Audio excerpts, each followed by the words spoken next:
Today on What's Unsaid, let refugees lead. Humanitarian organisations often push an image of refugees as passive victims in need of help. Biting bitter cold temperatures are putting refugees in danger. How will they endure the harsh winter months? Many fled their homes with little more than the clothes on their backs. Will you join me and support UNHCR's winter relief efforts? But refugees themselves say they have a voice and need to be listened to, not ignored or patronised. My guest today says it's time refugee-led organisations, or RLOs, were in the driving seat.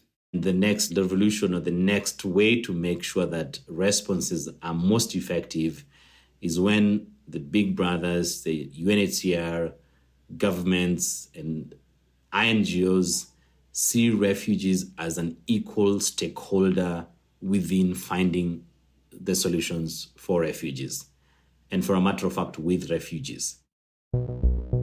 This is What's Unsaid, a bi-weekly podcast by the New Humanitarian, where we explore open secrets and uncomfortable conversations around the world's conflicts and disasters.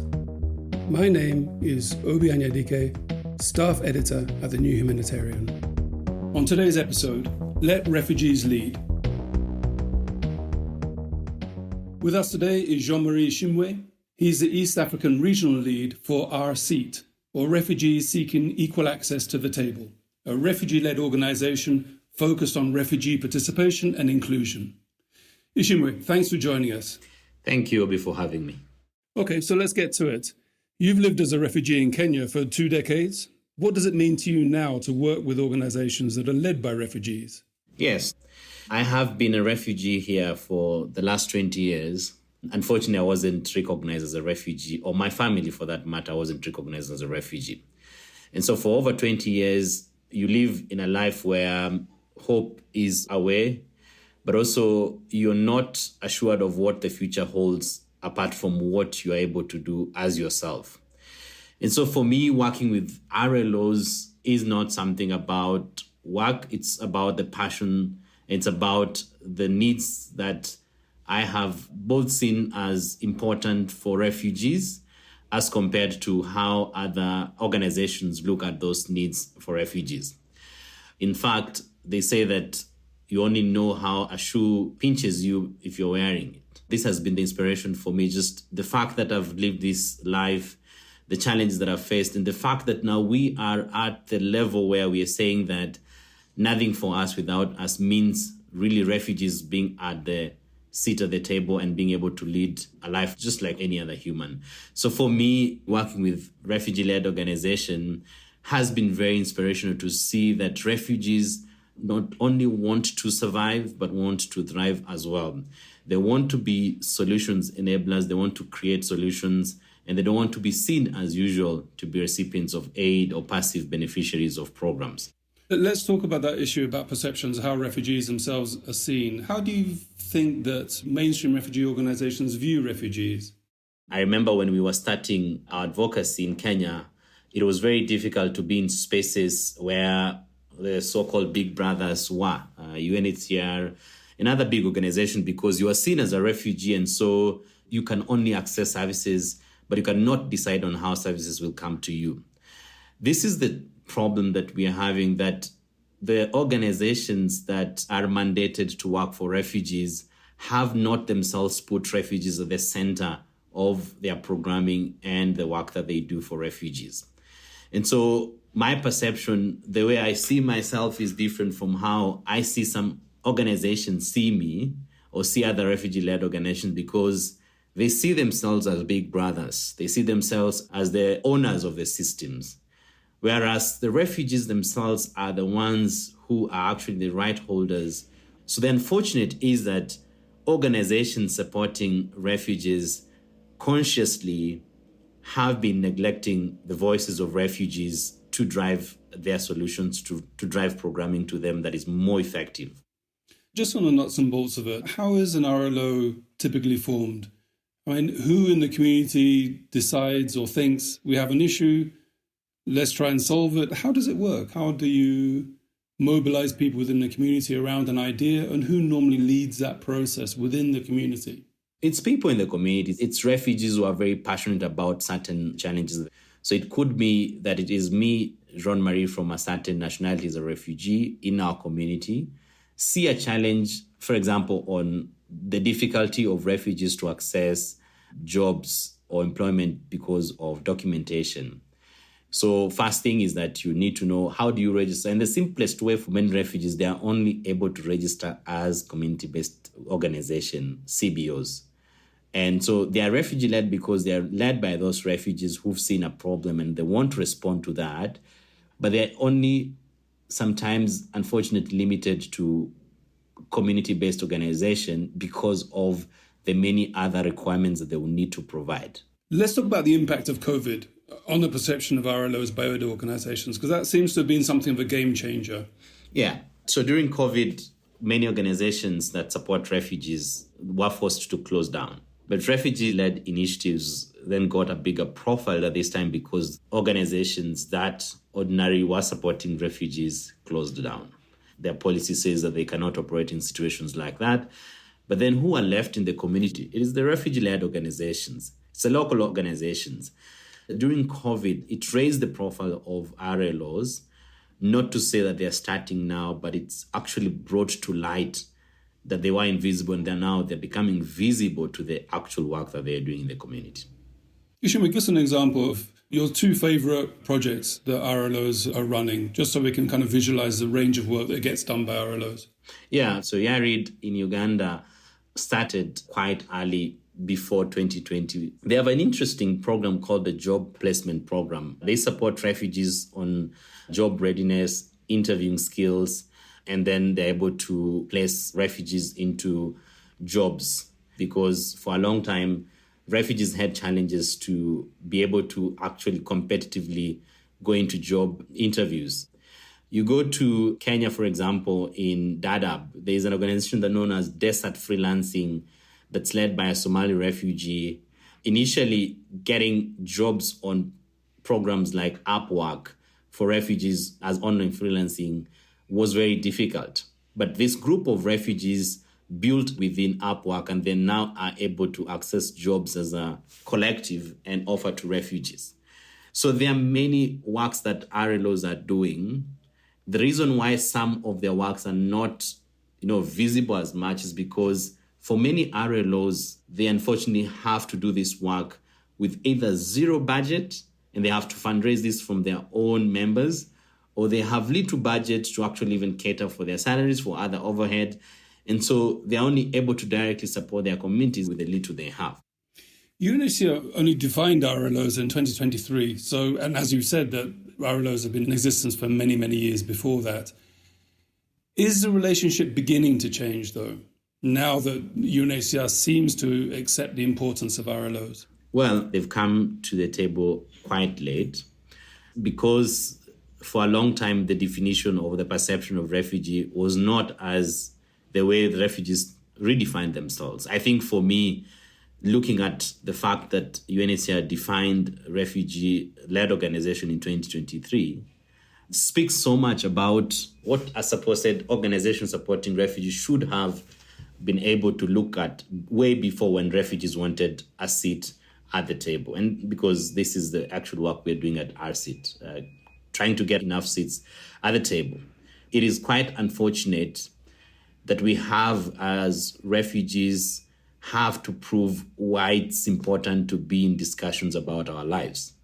This is our lives, this is the refugee lives. They live this life every day.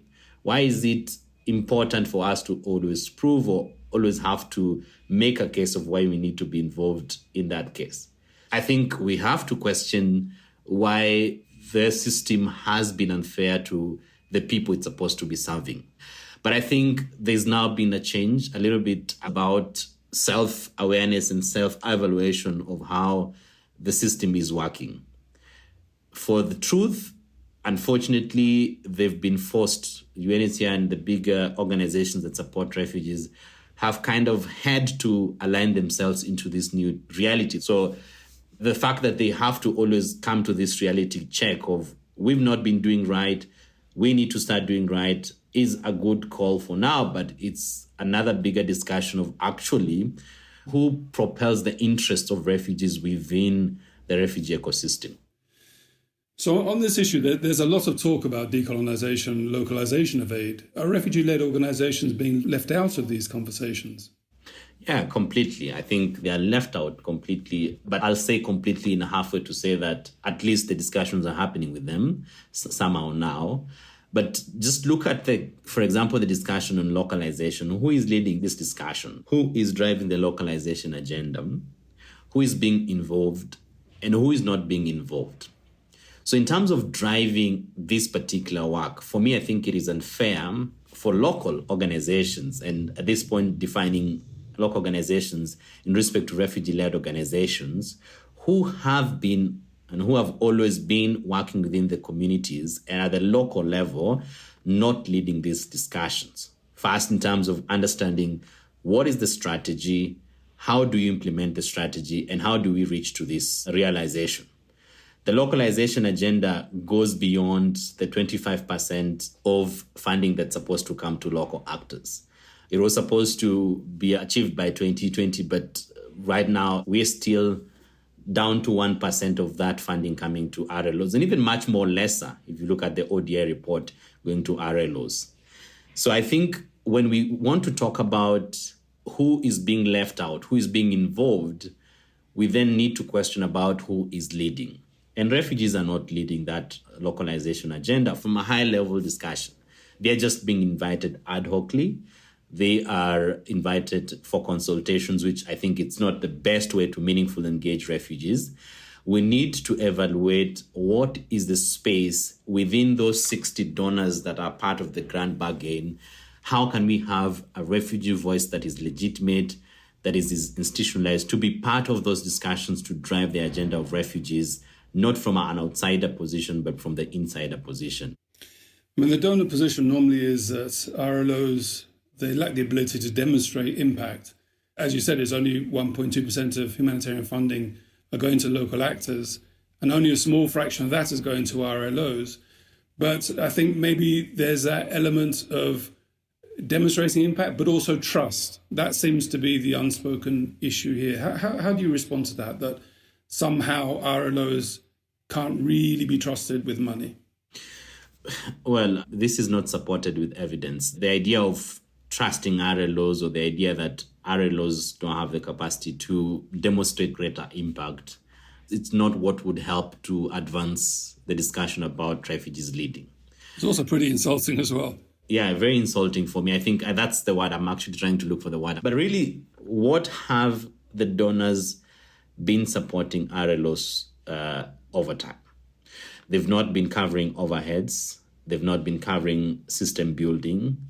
But at the same time, if you look at the comparison of the funding that goes to big organizations within the humanitarian sector, that covers a lot bigger funding allocation to administration, to overheads that help to sustain and have a greater impact. And I mean, debatable if it is impactful even at that level.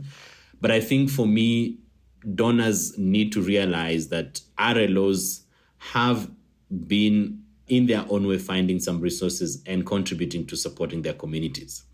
The communities have trust with them. How is it possible that another person who wants to support them to continue with their work cannot trust? So for us to be able to see refugees leading, then donors need to come to the realization that RLOs need to be properly supported and funded. For example, at Unsaid, we have had the luck to get supportive donors who believe in the work we're doing, and somehow slowly we are creating a blueprint of how engagement at the highest level could look like more meaningfully, as compared to this kind of proof tick of you're able to do this or not. So I think for me, first, as we've said, it's an insult, complete one, that RLOs are not able to demonstrate that, whereas they're able to demonstrate to their communities. So we have to challenge the donors. Don't decide on such perception, such narratives based on hearsays or even documents. Come to the ground and see the impact that RLOs are doing. That then you can make the decision whether to fund or not. So I think this, for me, is the new face, is the fact that the impact of RLOs is felt in the community. You cannot say you're not feeling that impact if you're not in the community. Right. So, donors seem to be fixated with documentation and data, but you're saying that there's other ways of showing impact around community trust, community accountability, community building even. Is that the kind of work that you're doing? There's not the normal refugee supporting agency approach. You're looking at a wider footprint. Yeah, Obi, let me tell you, for example, if I get some expert within my organization and ask them to help me get some better reporting to a donor to show that I have done this, whether that is true or not, and as a donor, you accept that. So someone can lie to you that they've actually done so much because they have better system, and you never know. But so for me, accountability is not about papers. It's not about having the perfect designed report or having the best figures or being fixated on numbers. For me, it is the impact that comes out of those responses and communities. I think greater accountability comes to the community than to this kind of bureaucracy or requirements or accountability on papers or something. So I'm not saying those are not important, but I'm saying donors need to see the impact of communities. That means being part of the communities, learning about the work they do. So many good reports have been done, so many research have been done.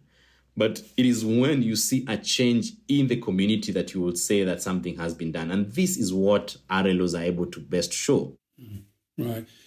But there are some question marks over RLOs being not as diverse or inclusive as enough. Some of these are quite conservative, community-based groups. Is that a fair question? Yeah, I think it is. Diversity is a question within the ecosystem. And for RLOs, of course, we need to understand how they are built or how they operate.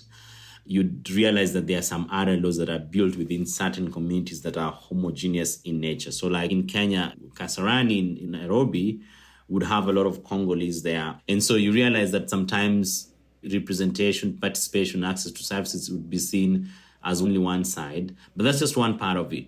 Because of the challenges that RLOs have, they unfortunately find themselves in a position where sometimes they are not able to even register because of documentation challenges, but they're also sometimes to the level where they cannot transition from the informal ways of how they're operating, in this essence, maybe even to the smallest part of how they organize themselves as community-based organization to national organizations.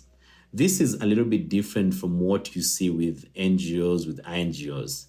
INGOs are not obstructed of how much they can advance their work because they don't have the limitation of how they can register or how they can operate. I will give an example. There's an organization called RAI, Refugee Action International in Kakuma.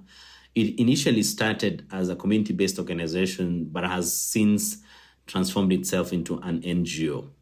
What this means is that they are now able to reach a much more diverse, a much bigger region nationally in Kenya, as compared to when you're only consumed into a certain region. And so the diversity question for me should be approached in an understanding of how the RLOs actually operate. Because for RLOs, they are not restrictive. They're not about, okay, you are this, you cannot access our service. It's really about the communities. But I think it's a challenge to us to see the power that comes with diversity. For me, I think as a community, as a collective, as many of us in that system, and being aware of who is missing out. And this is why I even asked about the question of who is involved, who is not involved. These are the very questions that as this RLO work continues to get more profile, that RLOs have to work more to make sure that they're as much diverse as possible. And they're doing it. They're trying it. Maybe not yet at the moment, but it's work in progress. Right. I mean, you've spoken on the why, the legitimization of RLOs, why they're important.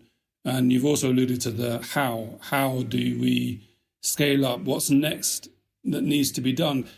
If RLOs are really going to shake up the aid sector, What more is needed? What more support is needed? And how would that be structured? Yeah, very difficult question. But I think in terms of a radical position, for me, that would be the best position, seeing that the ecosystem is led by refugees, so not the usual big brothers. But I think realistically at this point, because we all are aware that I think collaboration is the way to go in the next part. So we have to challenge these kind of, for me, savior mentalities, colonization kind of mentalities, or there's only one way to do a certain thing. And this has been the way. So we need to promote and we need to make sure that we challenge these mentalities that are not allowing refugees to have the agency to lead. And that means shifting power.